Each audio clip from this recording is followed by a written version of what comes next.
Imagine you're a beach cleaner, tasked with tidying up after a big party the night before. The beach is littered with cans, plastic bags, snack wrappers, and there's a foul odor in the air. You suspect it might be a dead animal hidden among the trash, but it turns out to be something far more horrifying, a mutilated human body. This was the grim reality faced by 4 local beach cleaners of Koh Phangan Island. Understandably shocked, they quickly notified the police. The scene was gruesome. Not just one bag, but several, each containing different mutilated body parts. The most chilling discovery, however, was the head, raising urgent questions. Who was this man? What could possibly drive someone to commit such a brutal act? This was the beginning of the investigation into the Daniel Sancho case, a recent and shocking incident that occurred in Thailand. Let's explore this case further to understand what happened and who could have been responsible for such a heinous crime.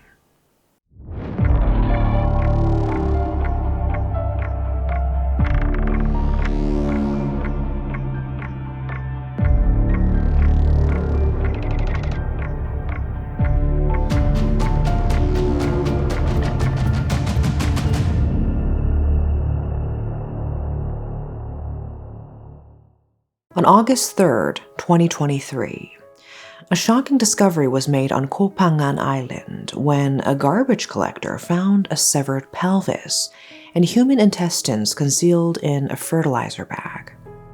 The gruesome find occurred around 12:30 p.m. at a landfill, marking a grim turn in the unfolding events. The Bangkok Post reported on this discovery the same day, providing crucial details from the police forensics examiners.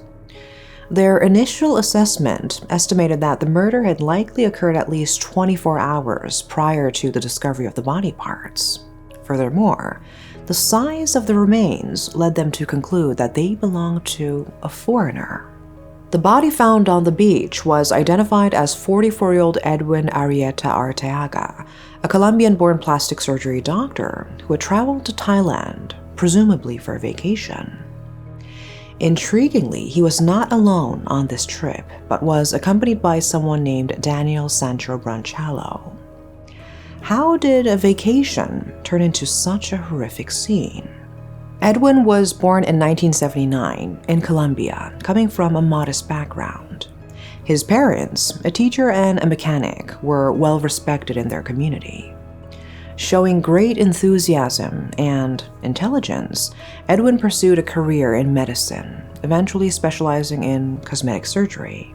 Edwin's professional journey was impressive. Over 10 years, he worked his way up, earning respect in his field and aiming to join the Colombian Society of Aesthetic and Reconstructive Plastic Surgery. His skills won him a good reputation among clients, and he was well regarded in his profession. He also built a significant online presence with 35,000 followers across his business and personal social media accounts. 29-year-old Daniel Sancho, in contrast, was born into a world of fame and wealth. His parents, actress Silvia Bronchalo and actor Rodolfo Sancho, were well-known celebrities in Spain. Despite his appearance and family background, which might have led many to expect a career in acting, Daniel chose a different path. He devoted his life to the culinary arts, distinguishing himself from his famous family in his own unique way. Daniel's culinary aspirations were well supported by his family, and he achieved notable success as an executive chef at La Bohème, one of the top catering businesses. His ambition didn't stop there. He aimed to establish his own identity in the culinary world by opening a restaurant in Madrid. Specializing in burgers, he also ventured into YouTube to share his cooking. The relationship between Edwin and Daniel was complex. While many sources initially suggested they were lovers, this narrative later evolved, revealing a different reality. They connected through Instagram, with Edwin first showing interest in Daniel. Their online interactions blossomed into a friendship that seemed to take a serious turn. Edwin was deeply invested in this relationship. He reportedly sent substantial amounts of money to Daniel and even provided him with a credit card containing $10,000 to support his business ventures. Edwin had dreams of establishing a cosmetic clinic in Barcelona and Madrid, hoping to live closer to Daniel in a committed relationship. However, Daniel's perspective on their relationship differed significantly. He viewed their connection as purely professional, believing Edwin's financial support was intended to help him start a business. Daniel maintained that he was heterosexual in a relationship with a Spanish woman named Laura and saw no romantic future with Edwin. But it is known that they exchanged explicit photos. This mismatch in expectations and understanding, highlighted by the exchange of explicit photos, added complexity to their interaction. The story takes a darker turn with their decision to meet in person for the first time in Thailand, on the picturesque island of Koh Phangan. Known for its beauty and tourist appeal, it seemed like an ideal location for relaxation and enjoyment. But this setting would soon become the backdrop for a sinister murder, contrasting sharply with the island's usual atmosphere of tranquility and joy. Edwin had booked a hotel from July 31st to August 3rd, but Sancho arrived on the island before the Colombian, although it has not been revealed precisely when. Daniel picked Edwin up from the airport on his motorcycle and took him to the hotel. From the outside, it looked like they were enjoying their time together, riding under the sun, but this seemingly normal scene is tinged with an eerie sense of what was about to unfold. Although Sancho was staying in the room booked by Edwin, he had another hotel reservation for August 1st and August 2nd near Salat Beach, the police confirmed to the Bangkok Post. On August 1st, the two had dinner at a restaurant near this second hotel. On the evening of the same day, Sancho was caught on security cameras buying knives, rubber gloves, garbage bags, and cleaning utensils at a store, according to the same source. Back home, Edwin's family started to feel uneasy as they hadn't received any texts or calls from him since his arrival in Thailand. Perhaps driven by instinct or concern for a loved one, they suspected something was amiss. Fortunately, they were aware of Edwin's plans with Daniel and reached out to him for information. Daniel, however, acted as though he was unaware of any issues. On August 3rd, the day the hotel reservation ended, Daniel left and reported Edwin's disappearance to the police. This move could have been a response to the discovery of the body, possibly an attempt to avert suspicion. But the police became suspicious of Daniel, particularly after noticing several cuts and scrapes from his body. Given that Edwin had traveled to meet Daniel and was now found murdered in a gruesome manner, the connection was hard to ignore. Thai authorities decided to detain Daniel, given the circumstantial evidence against him and their suspicions. They immediately commenced an investigation, starting with the hotel where the two had stayed. Surprisingly, the initial inspection revealed that the hotel was impeccably clean. Every area, including the living room, kitchen, bedroom, and bathroom, appeared spotless, which only added to the mystery of the situation. The hotel's impeccable state initially suggested there was no evidence of a fight or assault.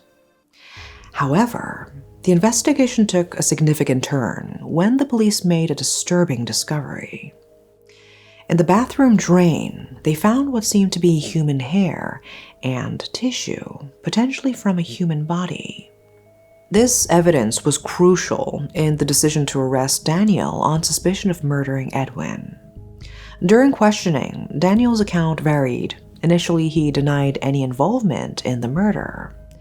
But then on August 5th, he confessed to killing Edwin, citing jealousy and fear of being tricked as his motives. The following day, he slightly changed his story, suggesting he felt like a hostage and hadn't intended to kill Edwin initially. Daniel's confession and his statements painted a complex picture of the case. He claimed, "I'm guilty, but I was Edwin's hostage. He held me hostage. It was a glass cage, but it was a cage. He made me destroy the relationship with my girlfriend. He has forced me to do things that he would never have done." The nature of Edwin and Daniel's relationship was evidently troubled.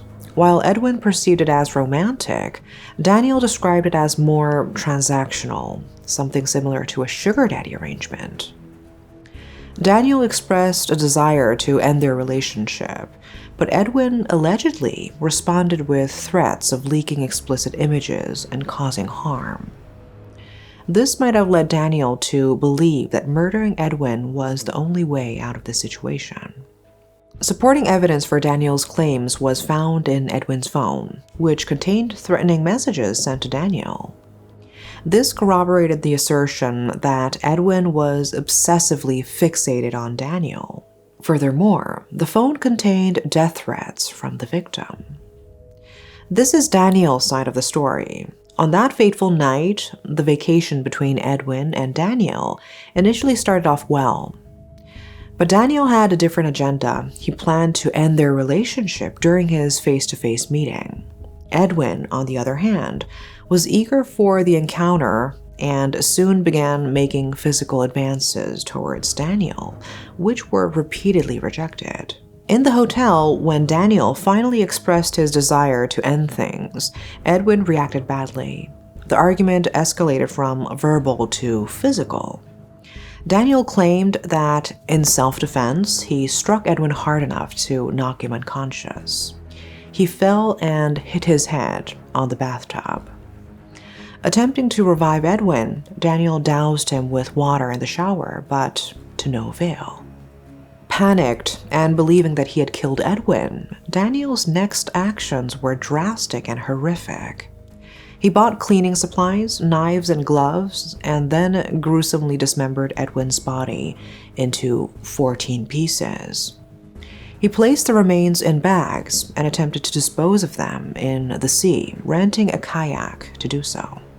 The following day, he continued disposing of the body parts along various beach spots. He then attended the full moon party with 2 girls and then headed to the police station to report his friend's disappearance, pressured by the constant calls from Edwin's sister and his friend. Daniel's confession and CCTV footage provided compelling evidence for the police to charge him with premeditated murder, destruction of identity documents, and concealing a body. The trial was swiftly set for later that year, reflecting the Thai police's efficient handling of the case, bolstered by clear motives and straightforward evidence. However, the trial was postponed from its original date of November 13th due to the lack of a Spanish interpreter, as requested by the defense. This led to public speculation that the defense was strategically delaying the trial for more preparation time. Daniel's family hired the well-known attorney Marcos Garcia Montes, who emphasized a claim of Daniel being held as a hostage, suggesting further investigation was needed. And consequently, the trial was rescheduled for December 12. But then, the case has since taken a complex turn with recent statements from his legal team and family. They assert that Sancho never intentionally confessed to killing Edwin, contradicting the claims made by the Thai police. Sancho's legal team in Spain, led by Marcos, has raised serious concerns about the Thai police's investigation, alleging numerous irregularities. They argue that Sancho was misled into confessing to the murder and that his statement was mistranslated by Thai officers. Specifically, they claim that the police deceived Sancho with a false deportation order and mistranslated his admission of a fight and an attempt at sexual assault as a confession to intentional murder. Additionally, Sancho's lawyer contends that he acted in self-defense during a fight that escalated due to Edwin's alleged sexual assault attempt. They believe this context significantly alters the nature of the incident, potentially reducing the severity of any sentence. Sancho faces charges of premeditated murder, concealment of the body, and destruction of documents, specifically Edwin's passport. While he has admitted to concealing the body, he denies the charges of premeditated murder and document destruction. If found guilty of premeditated murder, he could face the death penalty in the trial scheduled to begin on April 9th. Garcia Montes suggested that if the case is judged fairly, considering the self-defense claim, Sancho might face a maximum sentence of 8 to 10 years and could return to Spain within 3 to 4 years. Sancho's legal team also emphasized the issue of language barriers, noting that Sancho signed documents in Thai, a language he does not understand. This point raises concerns about the validity and clarity of the legal process he has undergone. Sancho has been in pre-trial detention in Thailand since August 7th. His legal team's assertions and the upcoming trial highlight the complexity of cross-border legal cases, especially involving serious charges such as murder. The case's outcome will depend on how these allegations of irregularities and claims of self-defense are addressed in the Thai court. The trial, set for April 9th, is eagerly awaited. Daniel's family has remained mostly silent, offering only condolences to the Edwin family. Meanwhile, the Edwin family is focusing on their grieving process, allowing the Thai police to conduct their investigation. The public opinion is divided. Some view Daniel as a victim trapped in a toxic relationship, while others see him as a murderer, regardless of his circumstances. As we await the trial's outcome, opinions will continue to vary. The truth can be multifaceted, especially when only one side of the story can be heard. And that is all for today, and as always, thanks for watching.